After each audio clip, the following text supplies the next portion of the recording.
19 ele ganha o Carioca com o Abel Braga, ele ganha a Libertadores, ganha o Brasileiro, não ganha a Copa do Brasil, cai na semifinal, cai nas quartas, melhor dizendo. Olha quantas vezes a palavra campeão aparece nessa arte de 19 para cá. 2020, Carioca, Brasileiro, oitavas da Libertadores, quartas da Copa do Brasil. 2021, uma história que ainda está sendo escrita. Ele ganhou o Carioca, beleza. Mas vocês já imaginaram um Flamengo campeão brasileiro da Libertadores e da Copa do Brasil? Uma coisa, podemos ter um Flamengo também sem taça. Como é que você está vendo a temporada do Flamengo e o desafio do ano, Casão, de volta aqui com a sua conexão restabelecida ao Seleção Sport TV? Eu fiz uns movimentos aqui, era só para saber se eu não estava congelado, não estou maluco, não. O lance é assim. Fazendo uns movimentos. É assim, o Flamengo esse ano está oscilando muito, né? Está oscilando muito. Mas está oscilando porque está perdendo os principais jogadores no mesmo momento, né? Não joga Arrascaeta, não joga Gabriel, não joga Bruno Henrique, sabe? Você começa... o poder ofensivo, ele muda.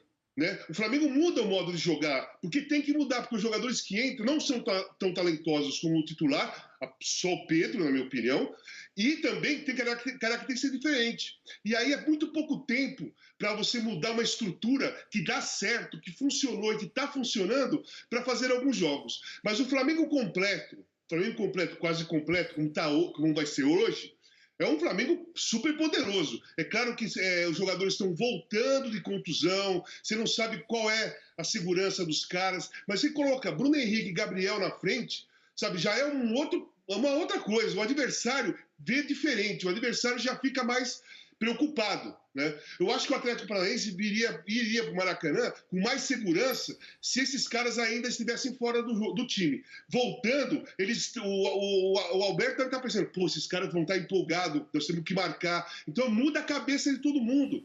Então eu vejo o Flamengo completo, sem contusão e jogando uma sequência de jogos com esse mesmo time, fortíssimo. Na minha opinião, não vai ganhar o Campeonato Brasileiro. Para mim, o Atlético vai ser campeão brasileiro.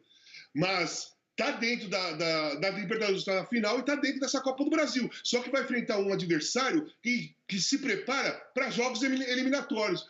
O Atlético se prepara para jogar uma Copa do Brasil, ou uma Libertadores, ou uma Sul-Americana, que é o torneio que esse time se estruturou e que fica mais adaptado. Então é um jogo muito difícil para o Flamengo, mas com essa volta, a volta desses jogadores, aquela pressão emocional, né, a pressão em cima do Renato, que também eu estou achando um pouco acima do normal, eu acho que diminui, porque os outros jogadores começam a se sentir mais seguros também, com o Bruno Henrique e o Gabriel na frente, sabendo que você vai ter uma estrutura muito parecida com aquela que é a melhor do Flamengo. Só não vai ter o Arrascaeta, mas o Andrés é um bom jogador e ganha o chute de fora da área também. Então eu acho que com essa estrutura aí que o Flamengo tem hoje, é uma equipe fortíssima que para de oscilar, na minha opinião. Pode ser até que não se classifique, mas jogando mais 2, 3 partidas vai parar de oscilar, porque esse é quase o melhor. Só falta o Arrascaeta. É o melhor que o Flamengo tem. E o melhor, assim, é um melhor, muito melhor que os outros na América do Sul. Eu vejo dessa maneira. Apesar que campeonato, você vê que o Atlético tem um grande time e está merecendo ganhar o Campeonato Brasileiro. Pode chegar na final da Copa do Brasil, provavelmente vai chegar, também pode ganhar a Copa do Brasil. Mas como tempo de elenco e de time com conquistas na América do Sul, é o Flamengo para mim. O Flamengo está a 3 jogos sem vitória e é claro que isso causa uma estranheza quando você olha o desempenho contra o Cuiabá, o empate por 0-0, o empate contra o Atlético no jogo da ida, não pelo resultado, mas pelo desempenho do Flamengo, que perdia o jogo até 50 do segundo tempo, e a derrota para o Fluminense com apenas 4 titulares em campo no sábado. Mas o PC, no consolidado, quando você monta toda a era Renato, os números ainda são bons. O Renato teve um começo espetacular, os 16 primeiros jogos do Renato foram o melhor início de um técnico na história do Flamengo, com 14 vitórias em 16 jogos, um empate e uma derrota. Aí o time teve uma queda, mas quando você olha os 27 jogos que ele já dirigiu, o Renato teria hoje um desempenho superior aos primeiros 27 jogos do Jorge Jesus, viu, PC? Pois é, André, nós vivemos a era do exagero, entre tantas coisas pelas quais estamos passando. E a avaliação do trabalho de um técnico, especificamente do Renato no Flamengo, também é vítima desses exageros. A construção desse trabalho, que deveríamos até considerar recente, é uma construção com resultados altamente favoráveis, como acabamos de mostrar. Mas isso não é levado em conta. Há desempenhos ruins, com adversários que também conseguem neutralizar o Flamengo. Aconteceu no último jogo. No último jogo não foi Flamengo perde para o Fluminense. O Fluminense ganha do Flamengo, porque o Fluminense jogou muito bem, neutralizou o Flamengo. Só que a ideia que foi sedimentada de 2019 para cá, e ela faz sentido quando o Flamengo está com todos os seus titulares. O Flamengo com todos os seus titulares e eles muito bem, o Flamengo é o melhor time da América do Sul. E isso o faz uma equipe praticamente imbatível. Não imbatível, porque não existe equipe imbatível no futebol mundial. Só que com o Flamengo, quando ele perde alguns jogadores, ele deixa de ser essa equipe imbatível, mas continua a ser tratada como uma equipe imbatível, como se o Flamengo não pudesse perder para nenhum adversário.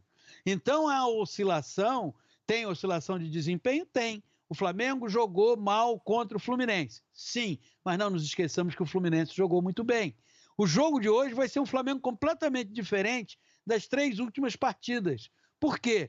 Recebe um Gabriel que olha para o lado e se entende pelo olhar com o Bruno Henrique. O que eles fazem de movimentação, o que eles confundem de a marcação adversária e o que eles criam de opção para os jogadores do meio de campo, para os jogadores que estão pelas laterais, dá ao Flamengo uma diferença que nem sempre ele vai ter. E talvez essa seja a temporada em que mais o Flamengo está sofrendo com lesões e, por consequência, ausência de jogadores. A temporada de 2019, que é para o Flamengo botar lá na sua galeria e dizer assim, essa foi uma temporada inesquecível, onde tudo deu certo. É uma temporada de exceção. Você acabou de citar, os números do Renato são melhores do que o Jorge Jesus, do início do Jorge Jesus. Mas quando acabou o jogo de sábado, tinha gente que queria o Renato indo direto ao falecido departamento pessoal dos clubes, lembra? Você tem uma certa rodagem, lembra o que é departamento pessoal. Queriam que o Renato, na segunda-feira, fosse o departamento pessoal e o Flamengo fechasse as contas dele. Não é assim.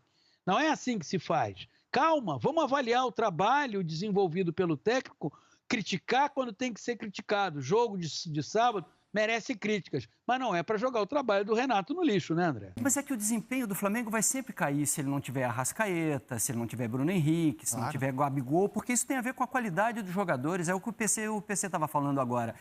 O que aí a gente precisa cobrar do Renato é resultado quando ele não tiver o desempenho dos titulares. Ele tem que entender um pouco mais adversários, circunstâncias, estratégia. Não dá para fazer como ele fez na coletiva recente, né?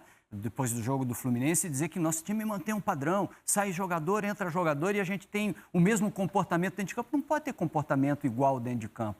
Porque o Michael não vai jogar igual o Bruno Henrique, porque o Pedro se comporta diferente, porque os adversários se armam de forma diferente. Então, o que se cobra do Renato hoje é que ele esteja à altura, primeiro, das ambições do Flamengo, das expectativas e do que o time pode entregar. O time do Flamengo entrega muito mais, e a gente sabe disso porque conhece esses jogadores, do que o Renato está conseguindo fazer, com o que ele tem na mão. Porque se ele ficar chorando só, ausência de titulares, né? Tem 2 coisas que o Flamengo não pode reclamar, adversário fechado e elenco. O Flamengo vai sempre encontrar adversários fechados no futebol brasileiro, porque é o jeito dele de jogar, e quem enfrenta o Flamengo sabe que é o melhor jeito de enfrentar o Flamengo. E depois de elenco. O tal elenco de 200 milhões está na mão do Renato.